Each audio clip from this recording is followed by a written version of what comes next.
Hi,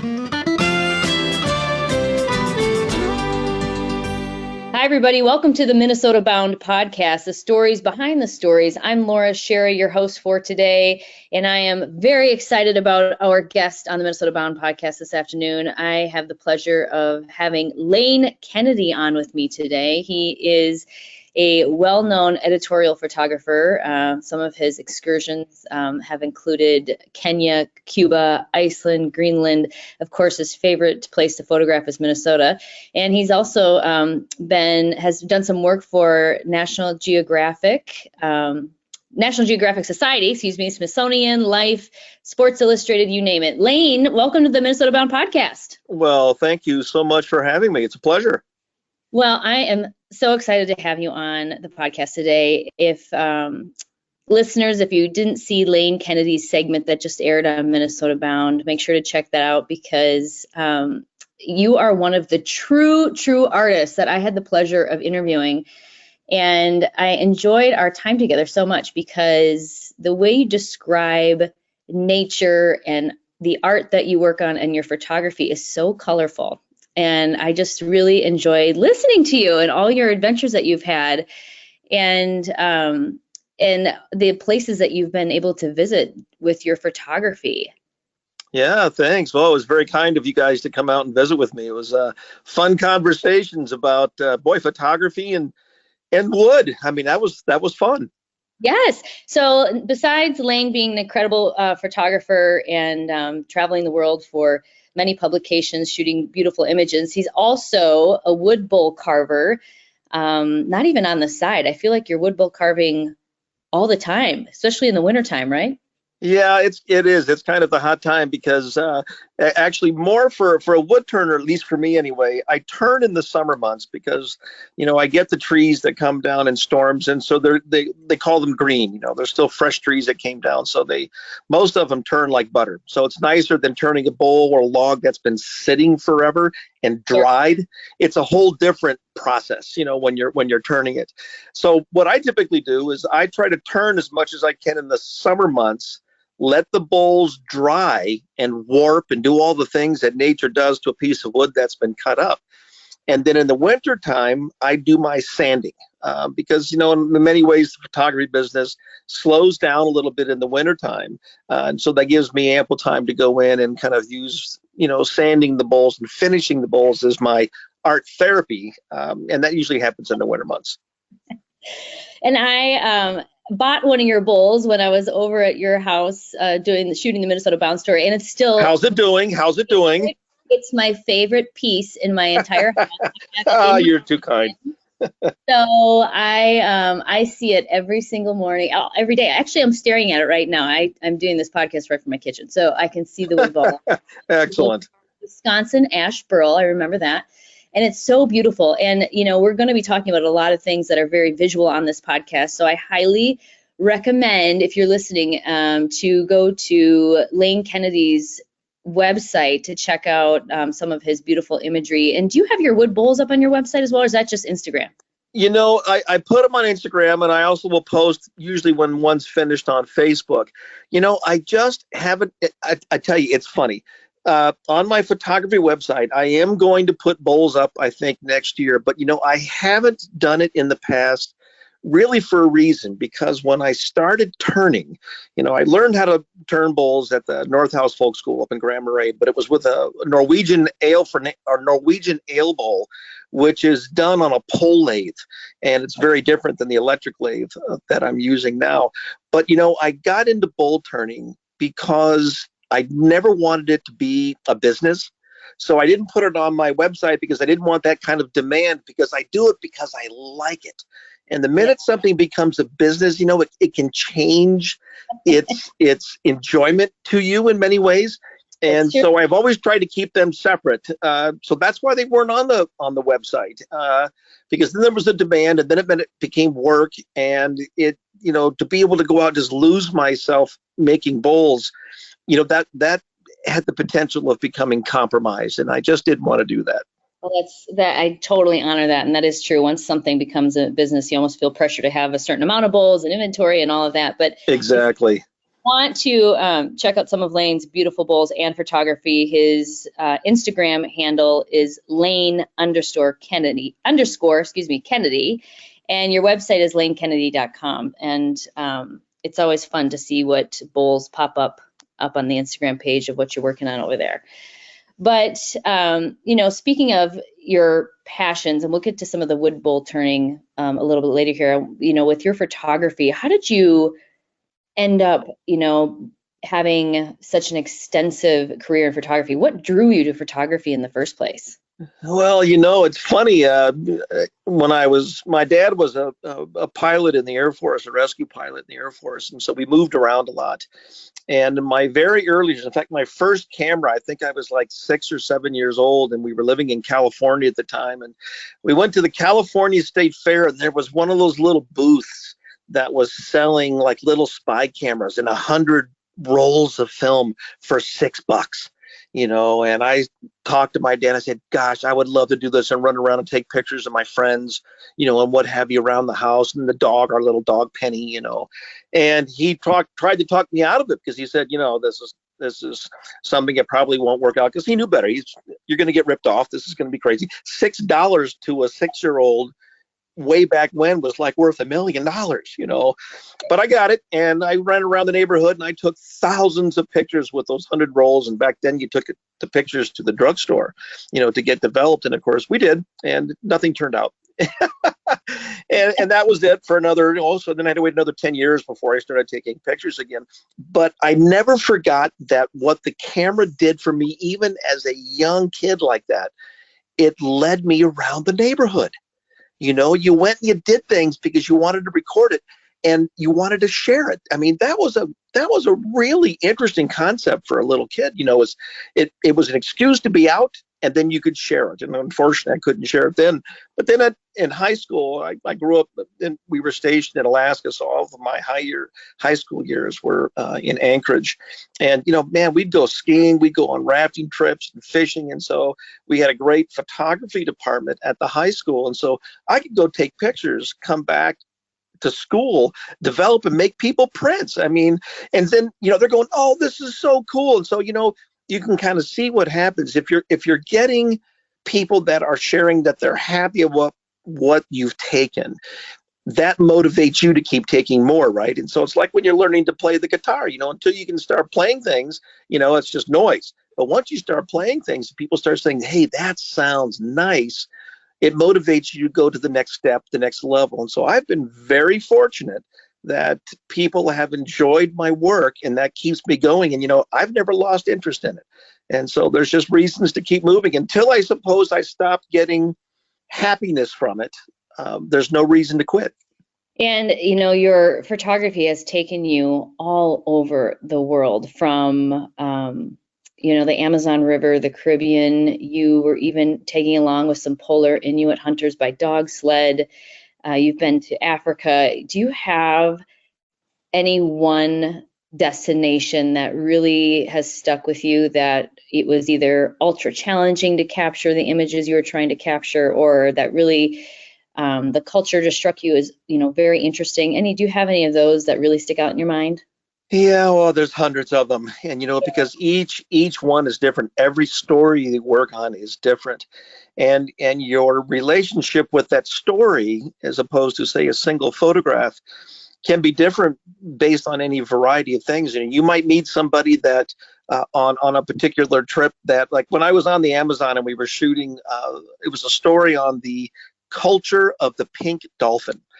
Wow. And the dolphin is pink as little flamingo, and the local indigenous tribes that live on the upper Amazon up to the Marian in Peru, it has a very mythological legend to it, and they revere the dolphin. They don't hunt it.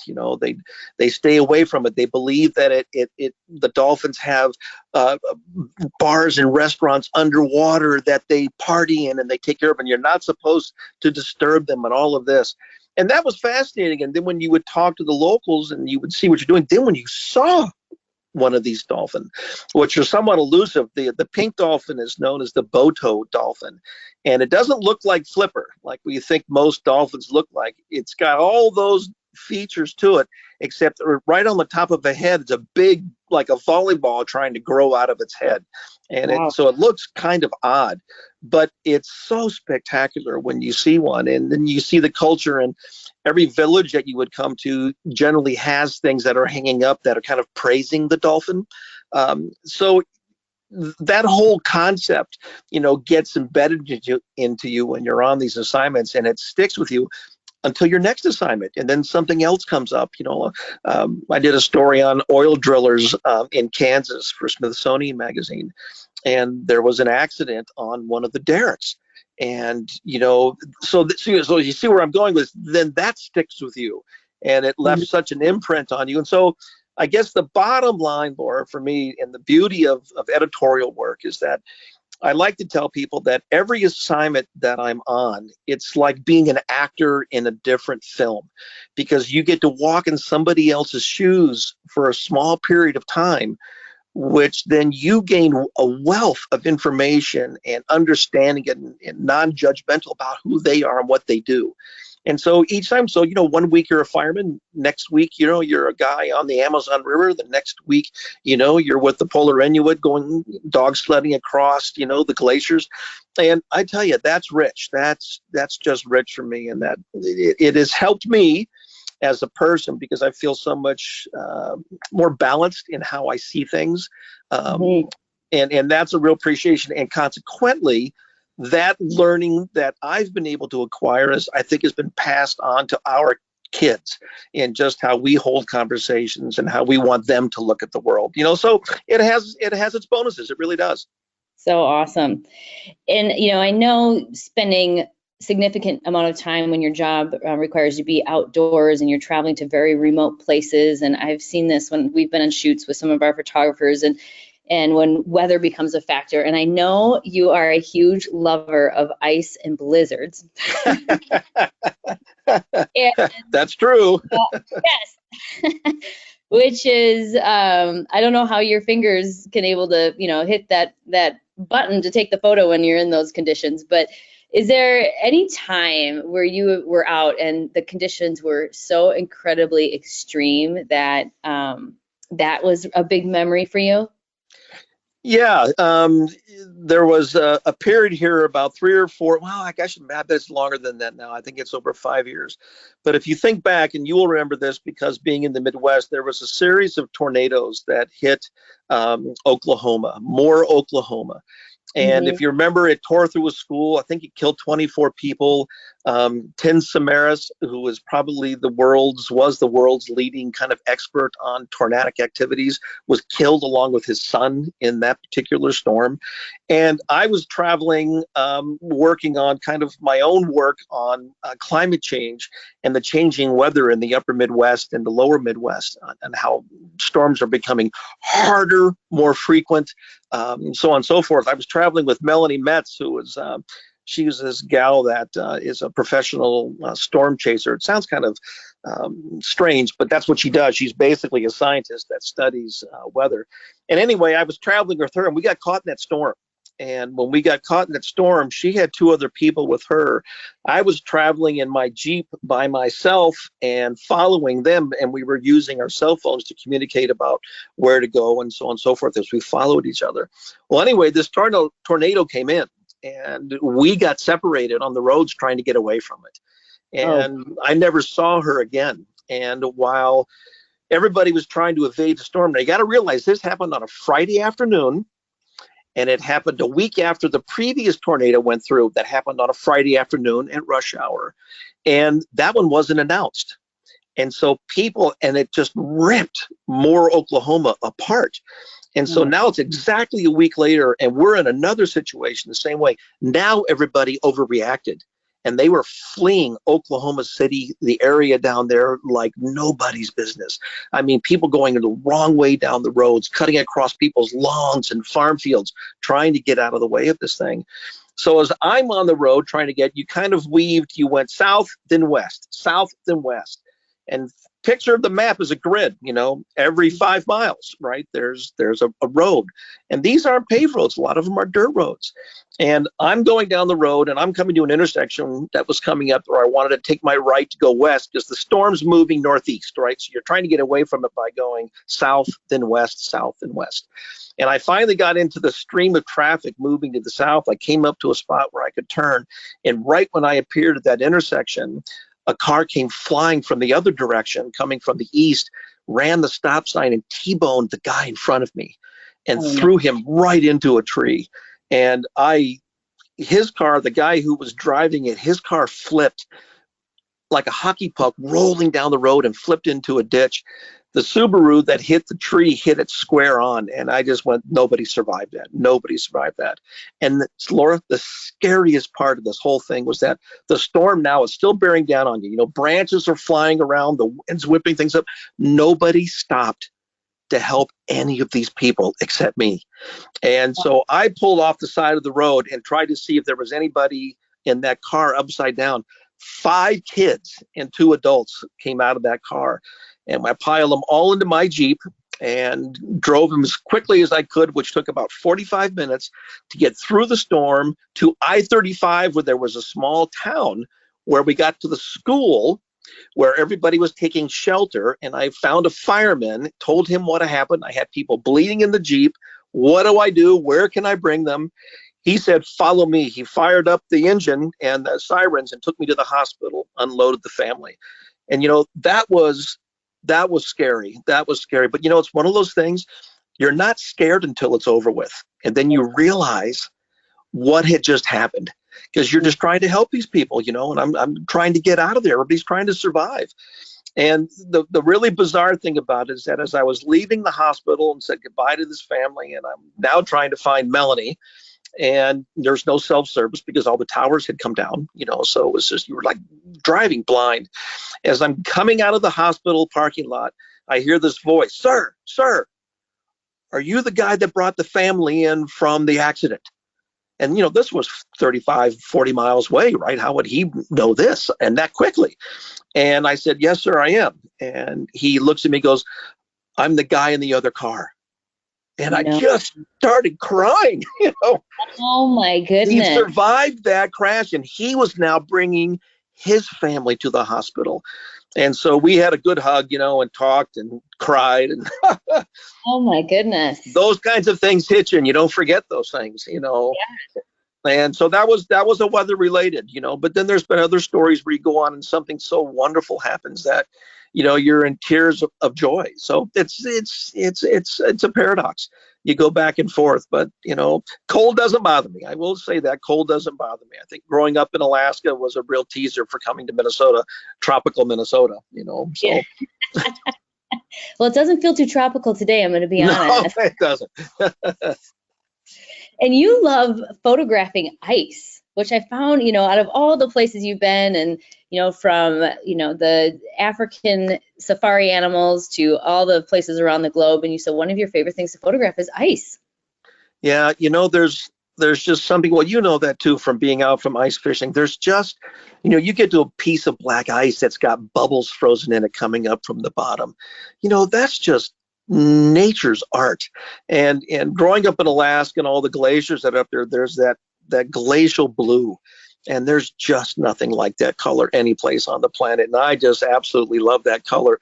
And so that quality of translucence, and remember, as a photographer, what our job requires looking through glass, right? So there's all of these connections about how looking through glass and ice and translucence and light, all of these things come together. And I think the other thing is that with ice and winter and cold, as a photographer, so many people, when I was a young shooter, if you weren't working in newspapers and you wanted to be an outdoors photographer, they would go to the Southwest where everything's just, enormous in scale, Yosemite, the Grand Canyon, Black Canyon of the Gunnison, places like this. They're just wowzers. But, if you think about the best times to go there, there's always other people there. Right? Mm-hmm. It's always crowded. Are you going to get an original shot? Are you going to be the one, that gets something that nobody else has seen? Chances are pretty slim, right? You're just kind of duplicating what has been done. You go out in 45 degree below weather in Minnesota and you're in a blizzard, there's nobody else out there, Yeah, so you capture things that nobody else is getting, and that makes it a challenge, which makes it interesting, which keeps you motivated. So fascinating. So I would love, as we move forward here, we're going to take a quick break, but I want to chat with you about, just tips and tricks that you can give to others who are passionate about photography and they're trying to learn how to really capture moments. Absolutely. But first, before we get there, a word from Thousand Hills Lifetime Graze. Thousand Hills Lifetime Grazed Beef. Grass-fed beef right here in Minnesota. We make a career talking about clean water, native habitat, and some of the best environmental practices. That's exactly why I'm so excited about Thousand Hills. It is locally raised beef done differently. You see, Thousand Hills uses what is called regenerative agriculture to raise their cattle. Those beef cows, they graze in fields of wild grasses, and they move between a lot of different fields of grass. It is a sustainable ecosystem free of synthetic fertilizers and chemical herbicides. It's a system of agriculture that promotes clean water, natural grasses, and the best beef you've tasted. It's beef raised the right way. You can check out Thousand Hills Lifetime Grazed grass-fed beef to understand their regenerative agricultural practices and fall in love with Thousand Hills beef. And also North Dakota Tourism. Another of our great sponsors, North Dakota Tourism. And you need to start planning your fall bird hunt in North Dakota at legendarynd.com. North Dakota right now is home to more than 800,000 plots hunting acres. Plots, that is private land that is open to public hunting. The plots guides, they show you exactly where all that land hides. Right now, North Dakota's ringneck crowing counts, they're up like 15% this year. The state is also home to an estimated 2.9 million breeding ducks. It is an absolute outdoor oasis. Bag your limit this fall in North Dakota. Visit legendarynd.com. All right, Layne, you have a wealth of knowledge and information to pass on to others. And I know that you actually have classes that people can take that can spend time with you and learn about photography. And if you were, to give people just tips and tricks on how they can capture people, places, moments, besides, I love the advice of going to places and where there's less people or moments where people won't be around to capture those images. So you might have something unique. Do you have other advice that you usually give to photographers, either if they're beginning or advanced? You bet, and there's, of course, lots of them. And on my workshops, I will tell you that one of the things that I try not to do is I don't want people to travel with me expecting that they're going to learn how to use their cameras. Now, I know you think, oh, well, geez, that's what I need to know. Well, you should really get to know your camera as an instrument before you travel with me on photo tours. Not that I'm not going to help you, it's just that I am more interested in teaching you how to learn to see and to develop your own style. Because oftentimes what happens is, you get people go, hey, I would love to be able to go to the Black Hills and shoot Harney Peak. And what's the best time to go there? Like, well, you've got to do your research. You've got to find out, why do you want to go to Harney Peak? And the whole point of going places is to develop your own style. And DeWitt Jones, former photographer at Geographic, had a great quote, and I've always loved this. It stuck to me like glue. He said, when you're out photographing, you need to shoot what you feel, not what you see. And that's really important, because if you're ever going to establish a sense of who you are as a photographer, you can't worry about what anybody else is thinking or is going to say about a photograph that you have taken. And so what I'm getting at here is that you shoot what you feel, and if you see something and you go, that's pretty cool, look at that, I love that shape, I love that composition, I love that light, find a way to photograph that item which reflects what you're thinking, those thoughts in your head. And if you do, you're being true to yourself as an artist and photographing what you felt. And if you show to somebody and they say, what is this? You don't have to say anything. It's something that you liked. It's different than something anybody else would shoot. So that defines your style. So we have to get to that point as a photographer. Once you get that point, you are already 50% a better photographer than you were the day before. And it's just that simple, but it's also just that hard, to be able to do that. One of the other things I like to tell people is that it comes with exposure. When people are almost everybody shoots everything on automatic. I shoot 90% of all of my work on manual because I am constantly making decisions between my shutter speed and my aperture for a reason. And so when people are shooting on automatic, if they don't understand why they are choosing a shutter speed or letting the camera choose a shutter speed or an aperture, they could be missing part of that technical side of things that helps bring along the vision that they have in the photograph they want to take. And that encompasses things like depth of field, motion, or stop action, things like that. So it's really important. Again, music is a great way to make analogies, but you can't play the guitar if you can't play the notes. And photography is the same way. If you don't know your instrument, you can't make visual music. And it's just a marriage that you have to come up with.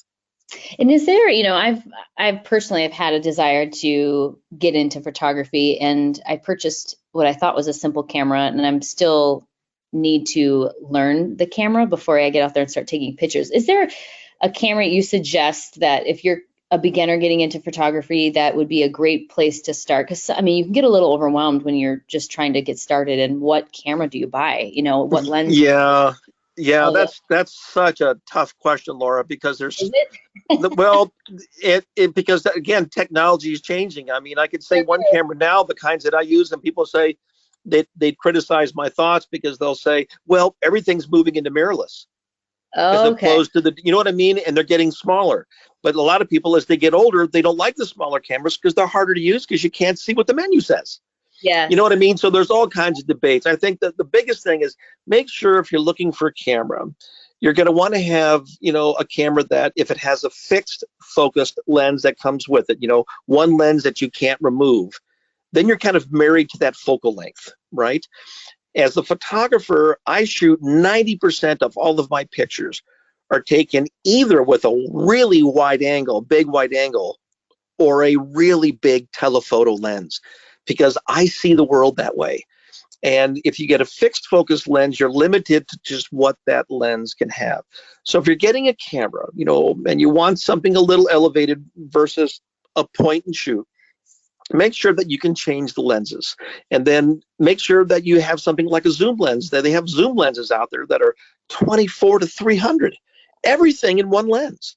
Wow. And so those are things for you to consider when you're out, traveling. And of course, there's quality, there's cost, there's so many variables that come into doing that. But I've always thought the simpler, the better. Photography is really pretty simple. It's just measuring light and using your lens to capture the photograph. And the rest of it's kind of up to you on how you do it. I guess the other top tip that I would like to give people is shoot tight. There are too many photographers, they take a picture of a bear that they shoot out the window in Yellowstone. They go, see the bear? And you're looking, you're saying, okay, I see a tree, I see a rock. Oh, is that the bear? They're too far away.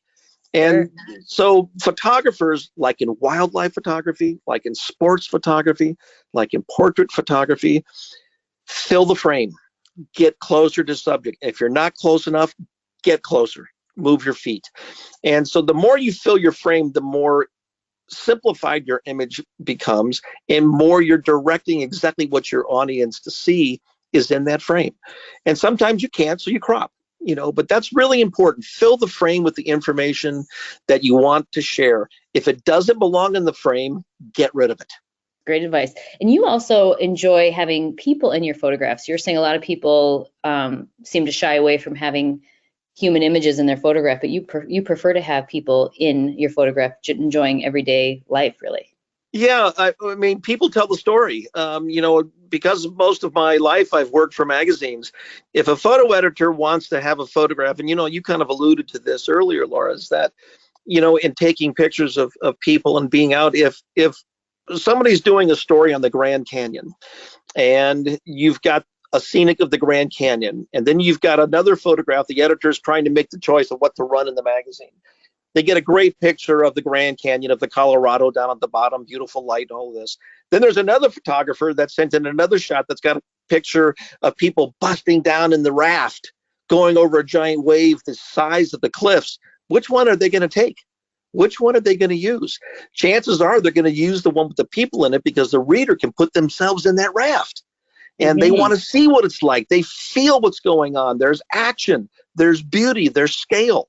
And so I've always become accustomed to shooting people because it's always been part of my job, just like your job, is photographing and talking to people. They are the story. Where they are and what it's about is a different part of the story, but the people are the main focus. And so if you keep people in your pictures, I think it's a more rewarding experience. But most photographers that I know, especially ones that take my workshops, they're deathly afraid of taking pictures of people they don't know. They're afraid they're going to be confronted. And I tell you, digital has made that experience so much more enjoyable because you can be on the street or in the national park and you get a wonderful picture, say, of somebody skipping stones down by the lake. You don't know them from Adam. But if you get a great shot of them and you walk down and you show them the shot you just got of them, because in digital, you can do that. In film days, you couldn't do that. And it really helps establish kind of a bond of trust. And the way the world works now, you can say, listen, I would love to send this to you. So I'm going to give you my email. And if you send me a note and say, hey, remember that stone skipping photo you took of me? So then you're not putting it on them. Give me your information. Sure. I give them my information. And then if they want to contact me, I'm more than happy then to send them that photograph.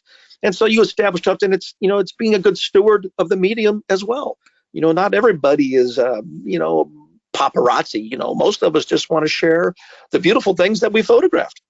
Absolutely. In today's day and age, everybody loves content for their own social media page. That's right. That's right. You're a hero out there taking the pictures for sure. Yeah. Well, the other thing, too, is that since the pandemic kind of came around, I mean, this has been going on before the pandemic, but the pandemic really has brought this to light, is that, our national parks and our state parks and our national monuments have become so much more crowded because people are flocking to these wide open spaces to go visit them now because you can't really go anyplace else, right? And so one of the things you see, and I remember seeing this once, I took a group to Arches National Park, and we went to Sunrise Arch, for a shoot at sunrise, and you're climbing up, you got to get there an hour before the sun comes up, and you've got your group and you're on these trails, and then you get to the ridge that Sunrise Arch is perched upon, and you get there and there's 1,000 people there. And you're going, oh my gosh, and that's your first reaction because you kind of want to take those kinds of hikes. You've gone in, you've gotten up before the sun came up and you made your hike, carried your gear, and you thought, I want this place all to myself. Well, that really doesn't happen anymore. It really doesn't. So the way to make, again, this is coming from the editorial photographer in me, is that, okay, well, you've got people in there, you're not going to get them out of it. So make that work for you.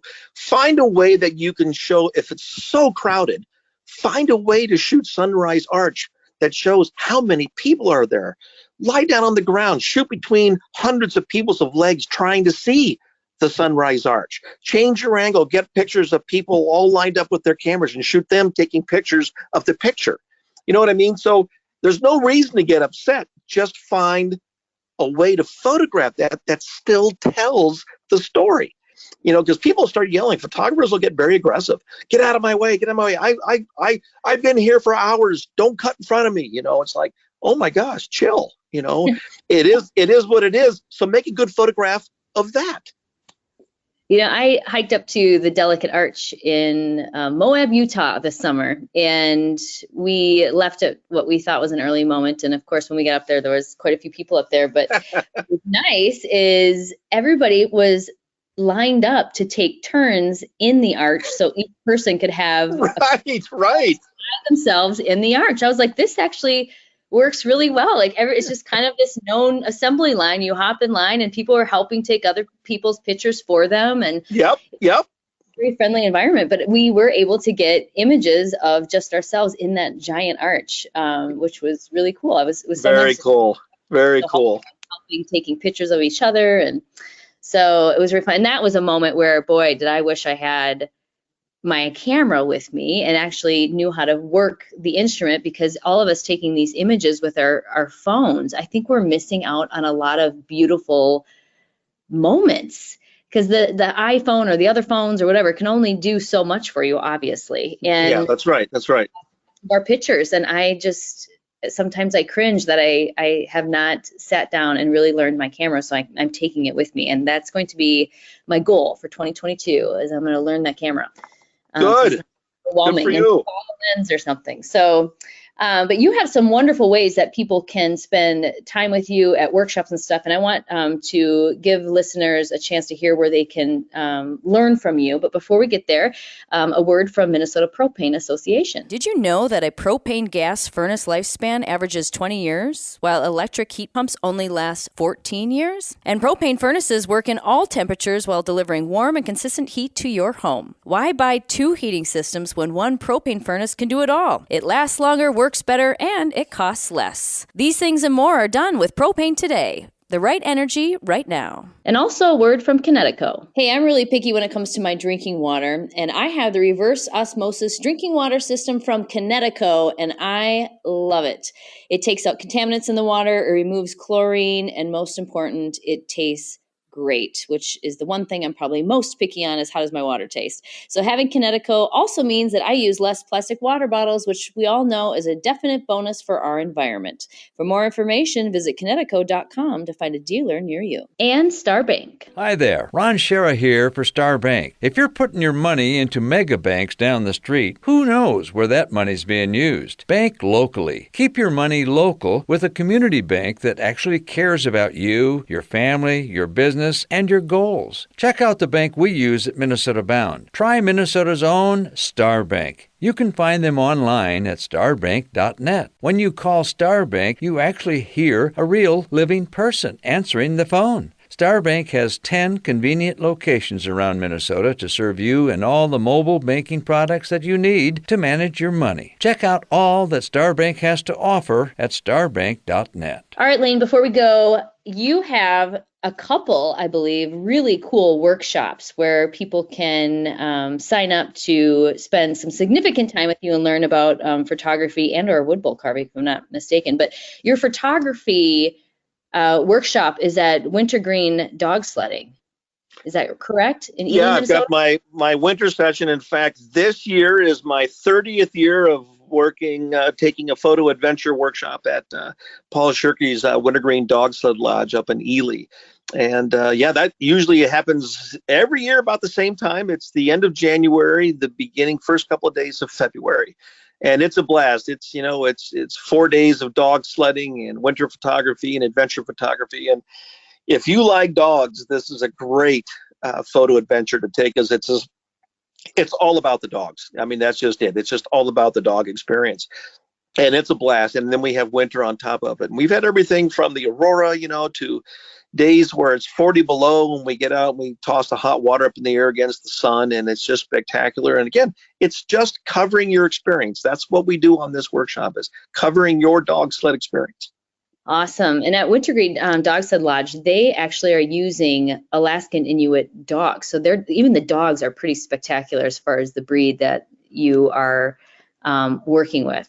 Yeah, these are the, you've got thoroughbreds, and then you've got, your, what am I thinking here? What's the horses, not the plow horses, but thoroughbreds, quarter horses, you've got Percherons. Yeah, just the workhorse. I mean, so these Canadian Inuit dogs will pull you through anything, but they're not racing dogs. So they're not going 30 miles an hour, but they'll pull you through just about anything. And it's a slow, steady pace. And they are, if you're looking at the makeup of dog breeds throughout time, and you've got wolves, at the top of the list of dogs before they started, becoming Chihuahuas. Number two are the Canadian Inuit dogs. And so they're big and strong. And Cherokee crew and Paul himself, they've developed just a very unique way of being able to work with these dogs and not be afraid of them. And they become your buddies. All they want to do is lean against you and get petted. And then they just work like crazy. They live to do this. These dogs just live to do this. And it's a very unique experience. They are so loud when you get ready to take off. And then when they take off, it's quiet. That's what's so fascinating about sled dogs in general. They are noisy, they're excited. Sometimes they even get in some squabbles with each other when they're, getting hooked up to their harnesses because they are ready to go. And they're ready to go. They're silent. They're just happy as clams to pull you all day long on that sled. It's really fascinating. And then you also have, do you also teach a course at North House Folk School on wood bowl carving or photography? I don't do, wood turning there because, again, I'm trying to keep the wood turning as more as an art therapy for myself. But I've been teaching at North House now. I think I'm in my 17th or 18th year there. And we do two workshops a year there. We do one in the summer session, and then we do one in the fall. And those, again, are, 3 to 5 days. And the concept of that is no different than the one I do at Wintergreen, in that what we do is we go out and we learn to tell stories of Grand Marais and beyond. And so that means I set up people that we do a portrait of. We go to some of the local areas of fascination, like some of the rivers and, of course, the North Shore and the forests. And with the fort up in Grand Portage, I mean, we try to cover as much as we can. So when you leave there and you go home, you can take the 10 pictures that we had in our final show and show your friends, and they will have a well-documented but not repetitive look at Grand Marais and beyond. And so that's kind of the basis of the story there. So it's a blast. It's always a hoot. So cool. Well, if you're interested in photography and you want to learn from one of the best, we're lucky to have Layne Kennedy here in our backyard of Minnesota. And Layne, thank you so much for taking time to chat with me on the Minnesota Bound podcast. I always enjoy your stories and the way you see the world. I find it very fascinating. So it's a pleasure to be on today. Thanks so much for reaching out. It's always a treat to talk with you. And if you are interested in signing up for one of Layne's workshops, I believe they can do that on your website, LayneKennedy.com. You can, or in the case of both North House and Wintergreen, like with Wintergreen, contact Wintergreen directly because they handle all the registration there. And North House the same way. On my own workshops where we tour, around the world, go to my website. But for both Wintergreen Dog Sled Lodge and the North House Folk School, go directly to their websites and you'll be able to register right there. Awesome. Do not miss it. I would suggest signing up right away. I can imagine those seats get filled pretty quickly. Well, thanks again, Layne. We really appreciate you spending time with us on the Minnesota Bound podcast. And also a special thanks to our sponsors. Sorry, Brandon, I got to do that over again. I got lost. All right, I'm going to do that one more time, Layne. Hold with me. This is what happens. Well, thank goodness there's editing in these. Thank you again, Layne, for spending time with us on the Minnesota Bound podcast, and also a special thanks to Minnesota Propane, Connecticut, Thousand Hills Lifetime Grays, North Dakota Tourism, and Star Bank. And last but not least, don't forget to introduce a kid to the great outdoors.